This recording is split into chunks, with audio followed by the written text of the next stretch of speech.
Close your eyes and imagine. You ease yourself into the sublime beachfront rhythm of surfing, yoga, and bodywork, balanced by the perfect amount of chill time and ocean views. And the food, you ask? Healthy, delicious, and perfectly curated. Each meal is a culinary sensation the chefs enjoy preparing as much as you will relish savoring. All of this is delivered with the care and attention of a team that truly treats you like family. So much so that they truly become like family.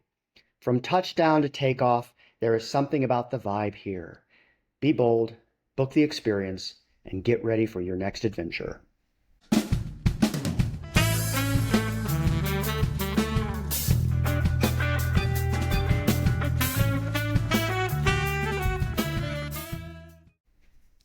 Welcome to the Thrivology Lab podcast, where we explore the science, philosophy, and practice of thriving.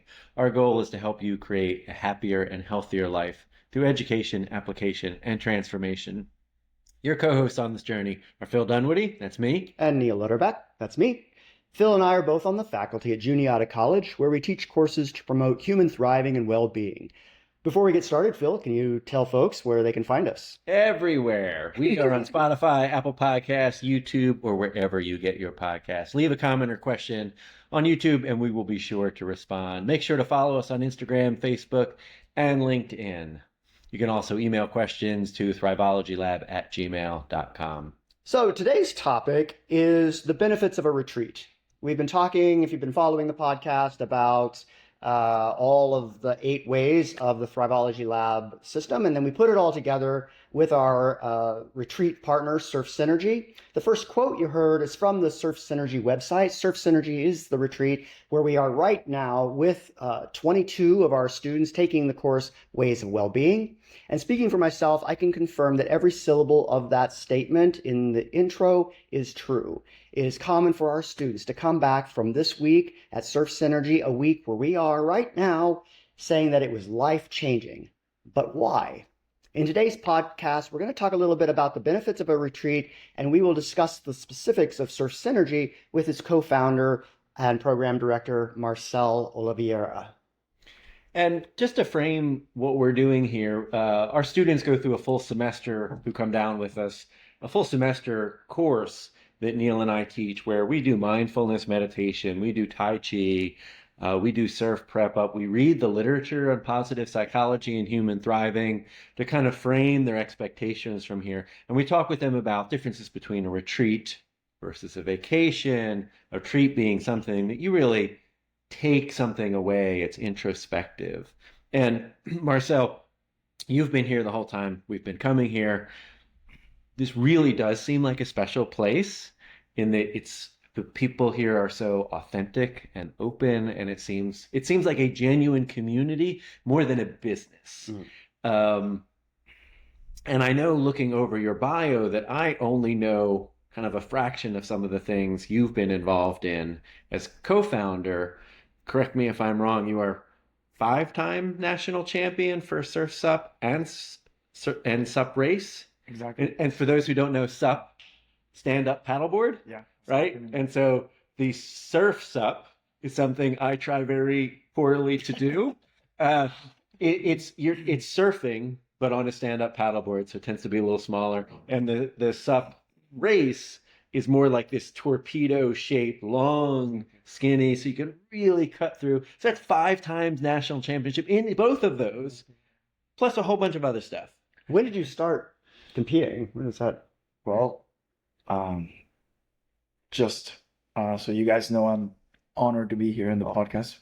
Just the first things first, you guys are great at what you do. I am beyond honored. And my voice is not the best it has been because we've been talking a lot lately.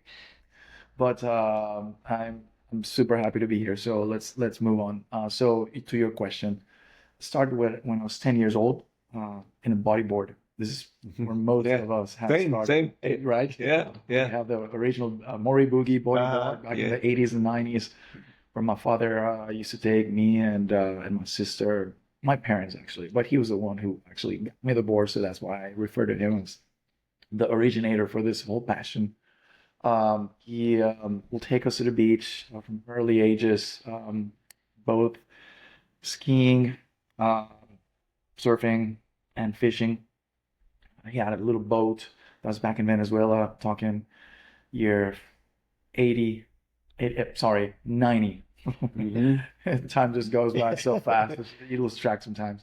And so not too soon after that, or briefly after that, I started actually getting up on my bodyboard. And so he saw that and he thought, okay, what this kid wants is a surfboard. So he swapped the bodyboard and gave me a surfboard. And then the just history was, made. Just Wow. forward 35 years, and here I am, accomplished some of what you've said, and being a part of the evolution of the sport, in which now it's not only a shortboard, but it's a longboard, it's a stand-up paddleboard, it's all of the different vessels, all of the different crafts and modalities, which will make someone to be called a waterman. And there's much more to add on the list. Nowadays, there's stuff like foiling, and you go to a wind place, you have the kite boards and the windsurfs, and there's much more to it. But to sum it all up, this whole passion for the ocean has led me to also adopt a lifestyle that goes hand in hand with it, with practices that will lift up the experience more, make you more healthy and stronger, both in the mind aspect and physical aspect, to be able to carry through this lifestyle for years. What are some of the right? Because those are some of the things we talk about in our course, Exactly. and it's why this Surf Synergy is such a great place to bring students, Yeah. because it is this holistic. It's not like a bro surf camp, Yeah. right? It is this like good food and Yeah. good community and time out. So what are some of those things? Those kind of Yeah. wellness, well-being practices. That Exactly. whole. So yeah, organically, the whole conversation is just going that pointing towards that side of things, where we've incorporated things like breath work and cold exposure therapy, aka ice bath or cold plunge, and recently the addition of a sauna to the program, the meditation, the yoga. Well, you guys, when you're here, you even bring the Tai Chi knowledge and the psychology, and so your students can even get a plus, side or on top of all of what the program here offers. We have the massage, 2 massages a week, the healthy food, which well, since Neil knows this place from it used to be back in, the basically the 2000s, early 2000s, Vista Guapa. There has been a lot of changes, structural changes, cultural changes in the gastronomy. We have removed stuff that no longer serve us, like the refined stuff, the unhealthy trans fats and all that. For one reason or the other, maybe because of the evolution of the knowledge of what really does good to our cellular structure has been taking place, and now we're on that train, on that same boat. And so yeah, we finally at 2025 we have a program that's holistic, that's very intuitive with what people need these days. And yoga instruction is part of Yeah. it, right? That's typical for the week. Uh-huh. When I think about our experiences here, you're very much always leading the breath work, and that's something I love. It's near and dear to both of our hearts, right? And so, can you tell us a little bit about how you got into breath work and how that has evolved for you? So a little earlier, when I mentioned that my father had given us we've inherited all this beautiful knowledge and the treasure of being around water. One of the things that I learned from early ages or stages in my life was spearfishing on a single breath of air, so freediving, spearfishing. And I did it for a while when I was a kid, then I dropped it for years, those things that you probably stopped doing for 15 years, and then they're still there somewhere in the back burner waiting to be activated again. And so, for one reason or the other, I started shifting towards mountain biking, which we've spoken about. Yeah. You guys also have some terrain already pedaled. And so I started gravitating more towards the turf for a good 10 or 12 years in my life where I was competing at a high level back home. That's Venezuela, and mountain bike, cross country mountain bike, and a little downhill too. I just break too many bones, and I finally removed the dual suspension. I said, the downhill bike and stick with the cross country. You're gonna make me go broke with all the surgery. But anyways, you fast forward into the Costa Rica journey, and with the surfing again, with the level of surfing that there is here, and the type of people you interact with. We've been visited for more than 2 decades by hardcore surfers from all over the globe, and I made friends with a kid from Florida and his parents, and he was into spearfishing, and he stayed at a hotel that I used to work, and I saw him walking up to the beach on a very flat day, on a summer day, small, surf day, flat day, when the water was clear, and I see him grabbing his JBL spear gun with his pair of fins and mask. I'm like, what are you doing? Where are you going? Oh, I'm going to see if I catch dinner for me and my parents. Like, dude, you spearfish? Yeah, I used to spearfish too, but I stopped doing it. Oh, I got an extra set of, gear there. You want to join? And that was it. When the kid left with his family, I remember he sold me a whole package for spearfishing, and I was like, man, I can't believe I'm into it now. And like many years later, where technology has evolved and all the gear is different now, and I started again. That was probably like 20 years back in Costa Rica. And so, being that the spearfishing takes a big amount of risk, because of all of the elements, you're surrounded by marine creatures. You have your own self to be careful with, to not trespass the levels, of hypoxia, if you will, and CO2, build up. It became important to me more than ever to start exploring ways in which I could prepare and recover better and be more mindful in the water.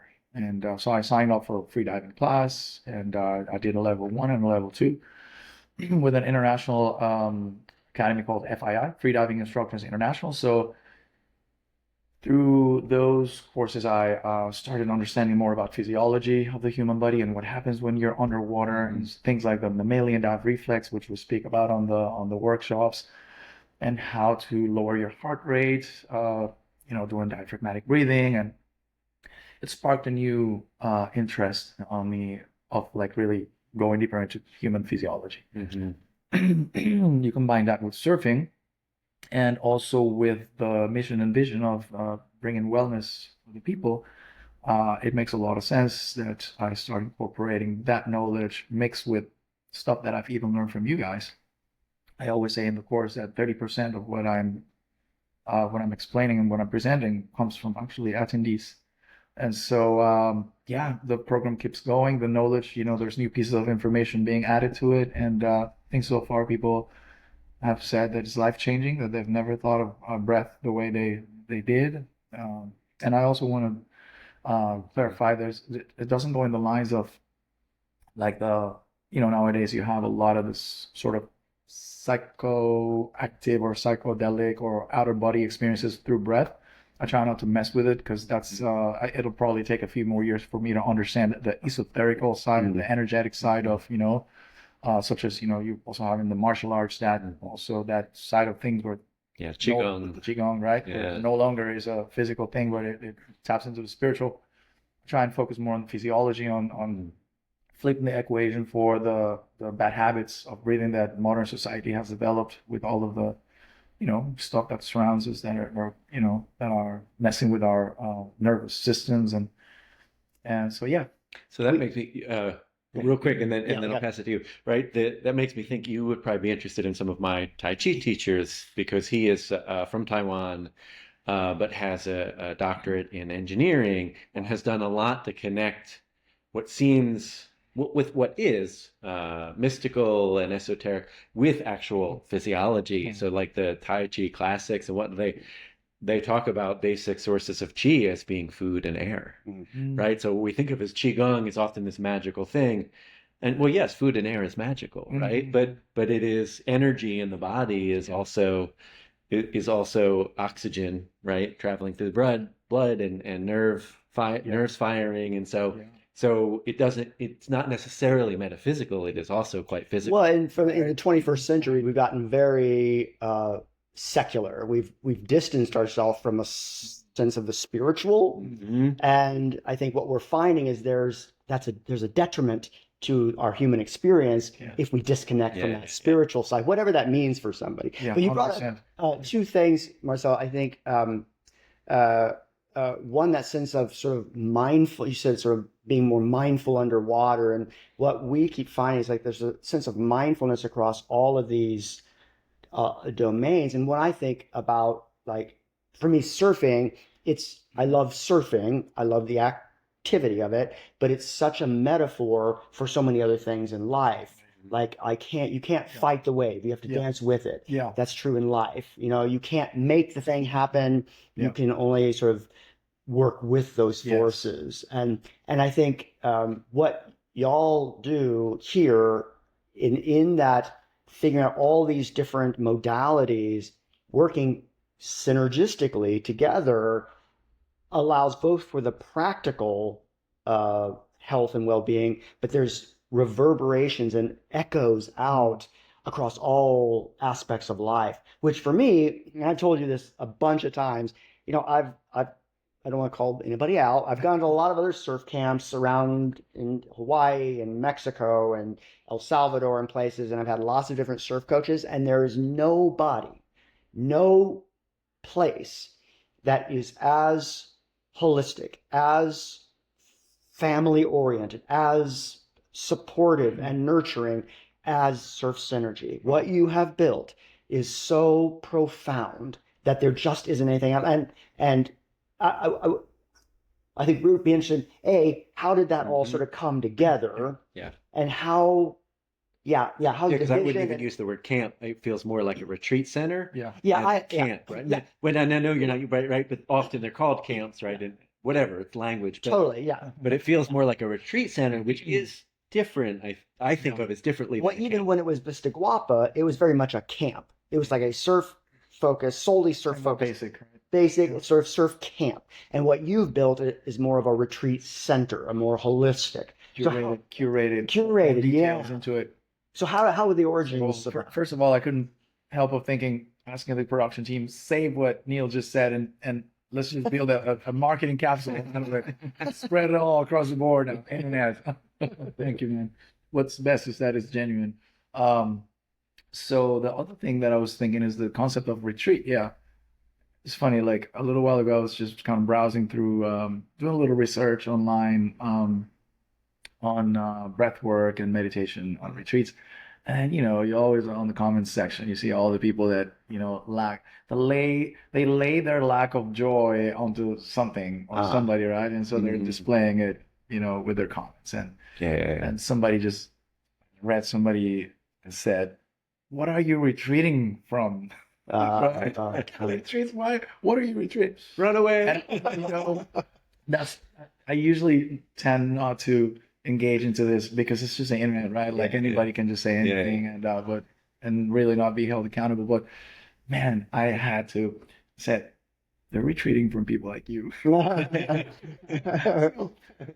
Well, to go back to the retreat concept, people are retreating from things that are, the essence of life should be happiness. It should be balance. It should be harmony. I think, in my opinion, like all human aspects are just beautiful.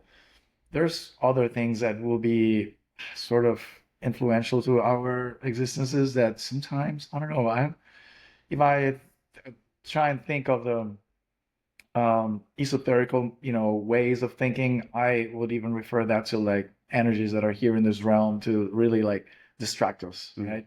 But in the true essence, right? Yeah. The true essence of human beings are beautiful, man. Then all this, bad feelings, all this, counter values, ego. Well, you go to ancient philosophies are represented by deities, actually, that are there to kind of like, make you face, your evolution in a much more, say, tough loving way, if you will. Like you just hit a wall, and then if you don't wake up from that and you move on and become higher thinking and feeling individual, you're going to be caught on the samsara wheel, right? And karma, keep reincarnating. That's one line of belief. But anyways, I was thinking that another guest of ours had an amazing week here. She left saying that what she just went through this week was a real life experience. So in a way, what I'm trying to say is that people like you and us are devoted to creating spaces to resemble what life really should be. Does that make sense? Yeah, totally. Like yes, we were we were created for a reason, and I think that reason has been dissolved into the thriving, sort of go mindset, and then when you look back and you go, what have I done? I've just work, and where's my family, where's my health? So all of those things, I think it comes into perspective when you're here, and people can live with a different mindset.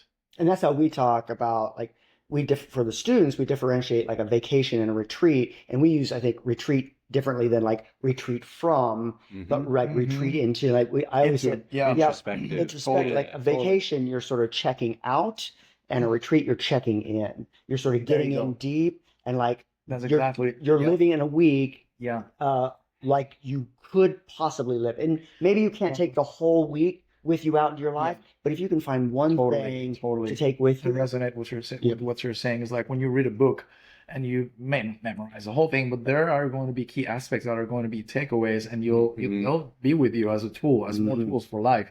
That's exactly what it is. You're not retreating from anything. You're retreating into a space and a model that will give you some models for you to, hey, you're here, you're doing it. How about the breath work? You can probably grab 5 minutes out of your day from now on and do some of the stuff you learn at the breathwork class, or maybe when you're at home, you can get a couple of buddies together and you can buy some ice and go get an inflatable tub and just do some cold exposure therapy after your trainings or something.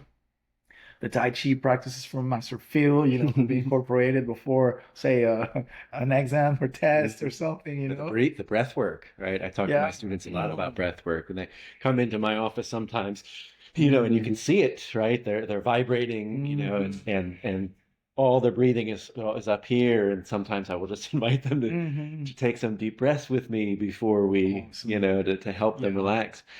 So one of your new hires, Ashley, was on the trip with us last year, right? And we were talking with her over a dinner breakfast the other day and asking her how that came to be. And she described her experience here as truly transformative. And this is kind of what you're saying. We hear this from our students. I know you hear this from people that come here.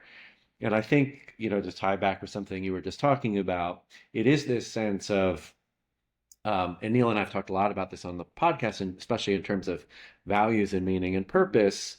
We get one message as a society that a successful life means always moving up to more responsibility and more money and producing, busy. And I would say getting absorbed into the matrix, right? And we had talked about Martha Beck's book, The Way of Integrity, as kind of asking, okay, yes, there's these societal narratives we've internalized. But that may be quite different from what resonates with us and what feels true inside. And I think that's one of the things about this place, is that it seems like, partially from your vision, Rich as well, and others, David, that you've attracted a community of people who want to live kind of value forward, and create a world that you think ought to exist. Yeah, it's a great reminder. Like when people is here, they can take some of the elements of the lifestyle that they acquired or they adopted while being here, and I think it's transformational. And it even goes to the extent of having some of your students maybe even applying for a role in the internship. You guys are creating great alliances. What Ashley did, right? She came for an internship, loved it, went back, and then was hired and has described how happy she is and how it seems like life here at the center, and this is some of the Pura Vida concept of what is a pure life, right? And I think sometimes that matrix, we get into the feeling of we ought to do this, we're supposed to do that, and it becomes habitual and chronic, and we think, well, this is just how life is, And we forget. Yeah. And then you come to a place like this, and you're like, wait a minute, there could be more. It could be different. Yeah. Or maybe I'm generally pretty happy, but maybe there's a little more space, more freedom, more breath that I could have. And it just shakes you up ever so much. Someone like Ashley, who was very successful student, great athlete, lots of friends, probably would have said before the trip, she was perfectly happy. But then comes here and it's like, wait a minute, there's more. Mm-hmm. And that transformative experience. It's really nice insight. So this concept of Pura Vida, can you talk about how you see that? What does that mean to you and in your own life? And then maybe also how you try and bring those values, that philosophy into the center. Well, in the nature of Costa Ricans, there is remarkable simplicity aspect of how to live life without much and being happy, which is similar to other countries in the world like Brazil that are much more complex societies, but they still connect on that same sort of model. You don't really need a lot to be happy, content, to be sharing and caring. And the fact that this country has no army since year 1948 has also created an aura of, any country that's not militarized is different. You can feel there's only like one or two, I think. Can't recall the other one. But you can feel that there's a different, there's no tension, from like having to defend your space with like weaponry, And you also kind of feel like, okay, but we're probably subjected to somebody else, like being taking like care of the sovereignty and whatnot. But that's other conversation. That's different.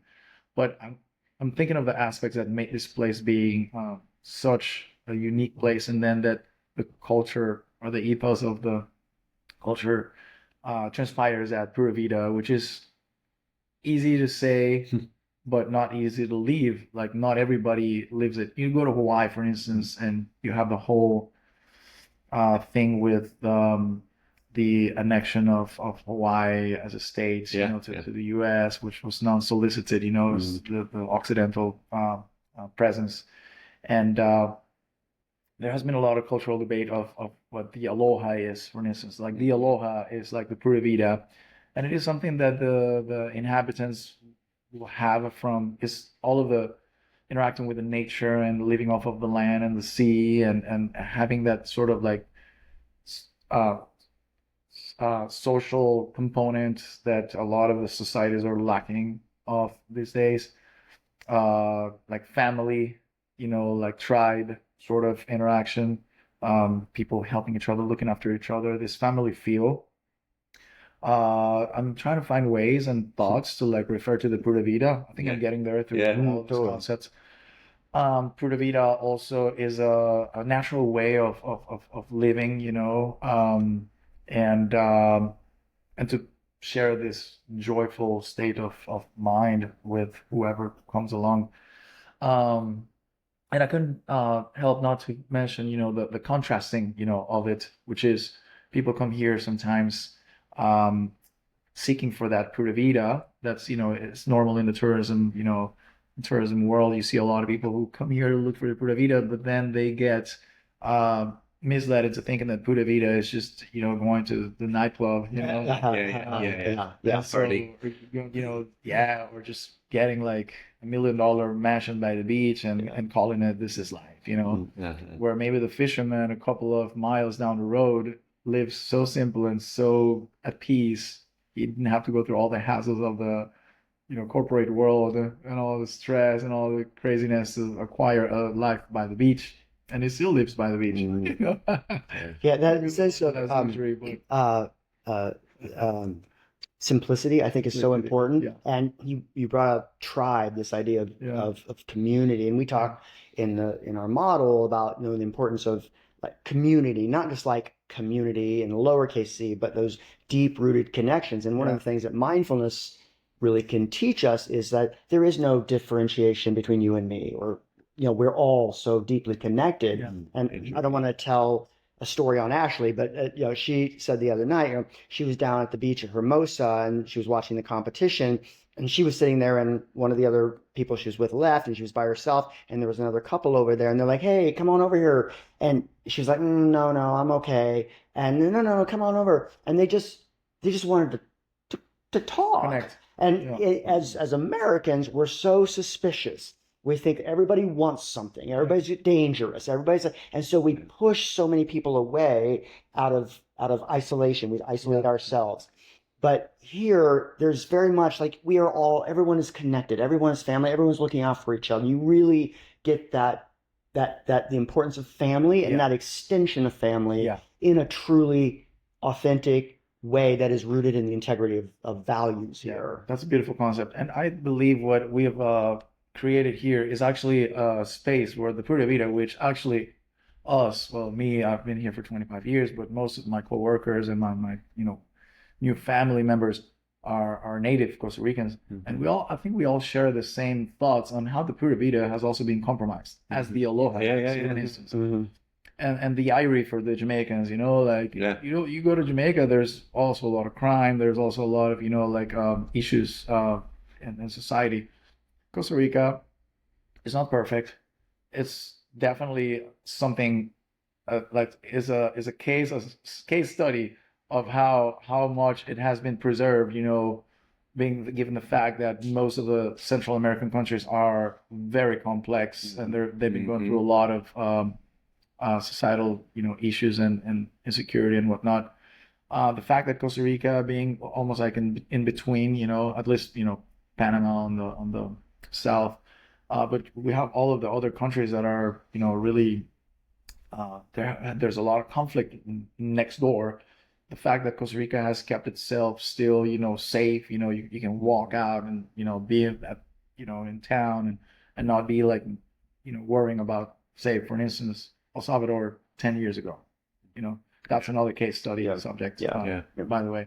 But what I was going to get to is that we still see that the Pura Vida has gone through some corrosion, because people come here with the wrong concept, or they bring habits from other places and they just keep living the same habits. They don't use the experience to actually allow themselves space, as you say, to transform themselves.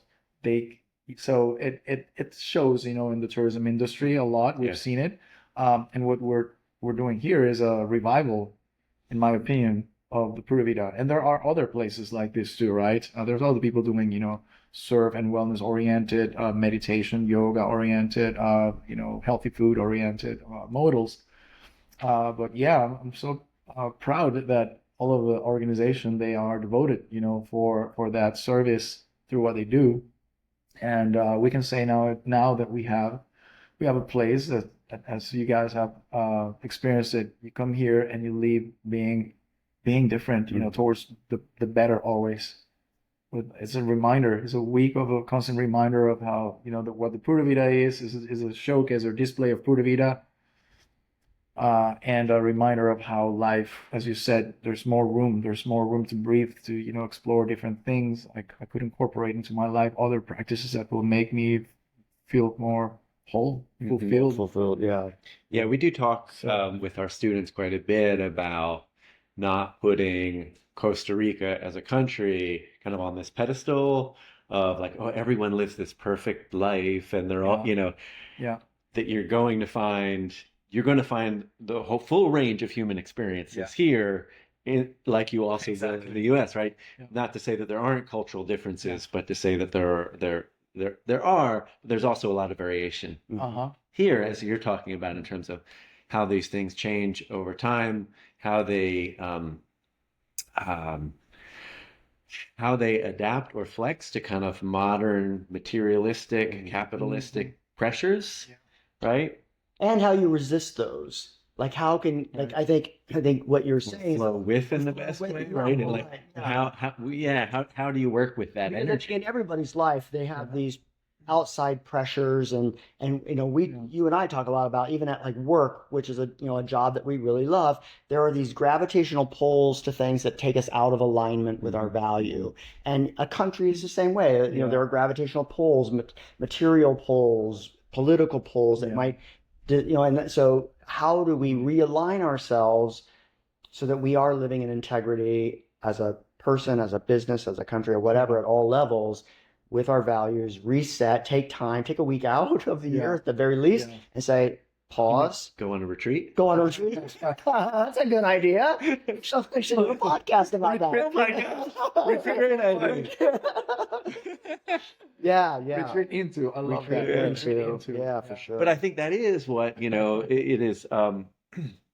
It is also very much connected with kind of the historic role, at least as we see ourselves as we teach at a liberal arts college.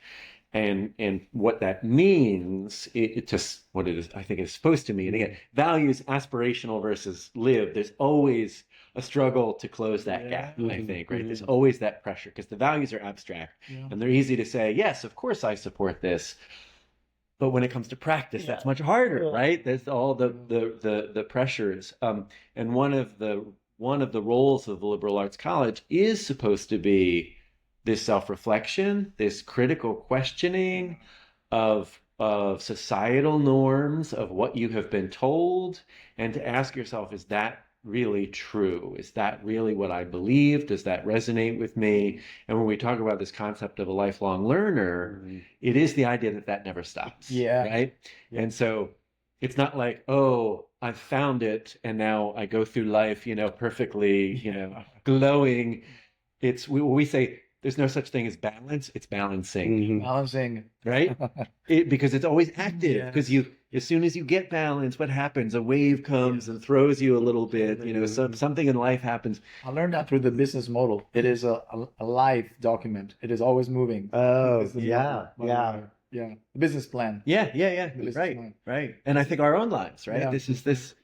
So trying to but that is, I think, tying it back to this retreat.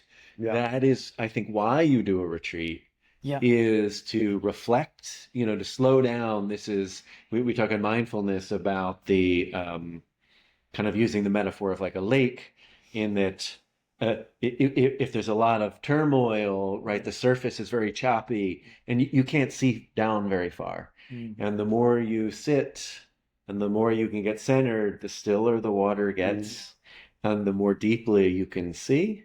And that is deep into yourself in terms of, mindfulness retreats. They'll often refer to them as insight retreat, insight meditation, because you're learning about yourself. You're reflecting on your values and whether, and how you are living in alignment with them and how are you not. And I think that is the value of the retreat in a large part, is that checking in with yourself, that self-reflection. And we ask, coming out of this, we ask all of our all the people who come on retreat with us at the end, what are you taking home? What concrete thing do you want to do differently in your life to try and bring? Because if you just come and have this wonderful experience and nothing changes, then that's the problem with a vacation. You go on a vacation, you spend a week in Cancun getting drunk or whatever, and you go back, all your problems are still there.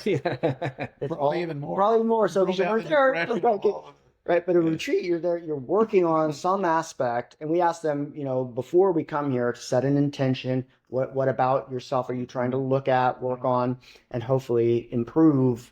Not in a normative way, like there's some discrete standard, but very personal, very subjective way. How can you live more in the life? It's amazing. You guys open that conversation. You motivate them to think really deep into what how meaningful it is. And no one Life. no one taught me that No. when I was their age, No. right? I Yeah. wish someone had said, Those tools, right? yeah, I wish wow. And our students have said, Yeah. I've never been asked to think about my values before. Yeah. Which is interesting, You guys are good leaders, and we need more people like this. Because you go through life, Yeah. you guys. Yeah, I have to say this. You go through life, and not oftentimes you come across people that will make you remember of the most vital, the most important aspects of your existence. You guys are doing this on a daily basis, or at least in the length of a week, which is nothing compared to a lifespan. Yeah. Amazing. This is valuable for me too, guys. Taking a lot out of this conversation. Thank you so much. Marcel, you are the best, brother. Thank Sorry you if so I fell much. short in any of them. Oh my gosh, no. Thank you to Yvonne, to Alice. Thank you, dear friends. Thank you. I have to admit, I had a little stage fright. No, we You nailed it. So that's it for this episode. We have a challenge this week? we don't. We don't have a challenge this week. Our challenge is for you to find some way to go on retreat. Find a retreat. And there are Come online here. retreats, by the way. Like I had when COVID started, for example, I did a mindfulness insight meditation retreat from home. And I just had to, wall up and I did a lot of breathing and a lot of reflection, and it was led by people online. So it doesn't need to be this costly thing if you can't afford to travel, though it is wonderful if you can get out of your own environment, because I think that helps sometimes. And just one last plug. This is the best place. Surf Synergy. Okay, so that's it for this episode. Subscribe to the Thrivology Lab on Spotify, Apple Podcasts, YouTube, or wherever you get your podcasts. Leave a comment or question on YouTube, and we will be sure to respond. Follow us on Instagram. So sorry. That's all good. Sorry, we'll do that part I again. left it for the end. Be sure to follow us on Instagram and Facebook. If you have any questions or if there's a subject you'd like to hear us discuss, please reach out to thrivologylab@gmail.com. Thrive on, friends. Thrive on, friends. Thrive on, guys. Thank you.